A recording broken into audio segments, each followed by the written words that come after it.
ওয়ালাইকুম রহমতুল্লাহি ওয়া বারাকাতুহু। আপনারা সবাই লাইভটা শেয়ার করবেন, ফলো করবেন, যে যেখানে দেখতেছেন। আমার কথাগুলো শুনতে পাচ্ছে কিনা সেটা একটু কমেন্ট করে জানাবেন। আমি আমি লাইভে আসার উদ্দেশ্য হচ্ছে এই কালকে একটা ফেসবুক, ইউটিউব, টিকটক সবাই সব জায়গায় দেখতেছি আমাদের সমন্বয়ক উপদেষ্টা মাহফুজ রহমান মাহফুজ ভাই, তিনি একজন জামাতের একটা জামাতের পথে আর কি উপদেষ্টা জামাতের পক্ষ থেকে দিছি। আমি এর উদ্দেশ্য করে বলতেছি না, সবার উদ্দেশ্য করে একটা কথা বলতেছি।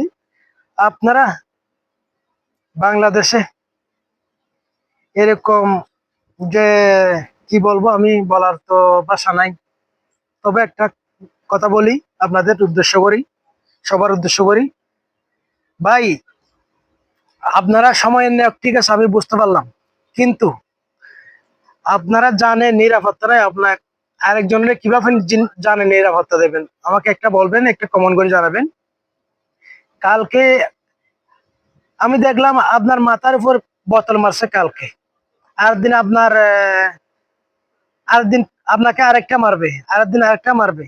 কি আপনাদের জানেন নিরাপত্তা নেই? আপনি আরেকজনের কিভাবে নিরাপত্তা দেবেন? আমাকে একটু বলবেন, একটা কমেন্ট করে জানাবেন প্লিজ। আপনারা যদি না পারলে ওখান থেকে সিলিন্ডার করি ওখানে আপনারা চলে আসেন। সামান্য আপনার হাতে পাশে,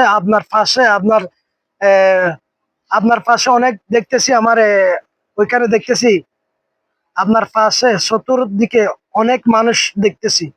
একটা মানুষের চোখে পড়ে নাই আপনাকে যে এত বড় একটা পানির বোতল মারছে। এখন আমার জানা মতে বাংলাদেশে যত পানি কোম্পানি আছে, সব পানি কোম্পানির বোতল ব্যান করে দিতে হবে। এটা আমি প্রবাস থেকে বলতেছি।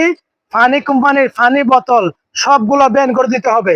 পানি এখন আর চলবে না, পানির বোতল ব্যান করে দিতে হবে, নাইলে এটা সঠিক বিচার করতে হবে। আপনাদের সবার বাংলাদেশের জনগণের উপর, আমি উপদেষ্টার উপর একটা কথা বলতেছি, আপনারা সবাই আমার লাইভটা শেয়ার করবেন, ফলো করবেন। আমি কথাগুলা যুক্তি বলছি, অযুক্তি বলছি, আমাকে কমেন্ট করে জানাবেন, লাইভটা শেয়ার করবেন, ফলো করবেন। বাংলাদেশের পানি, যত পানি কোম্পানি আছে, সব পানি কোম্পানির বোতল ব্যান করে দিতে হবে। আমাদের উপদেষ্টার উপর পানির বোতল ছুরি মারছে, সেজন্য আমি প্রতিবাদ করতেছি। সবাই লাইভটা শেয়ার করবেন, ফলো করবেন। ওকে, খুদা হাফেজ, সালাম আলাইকুম।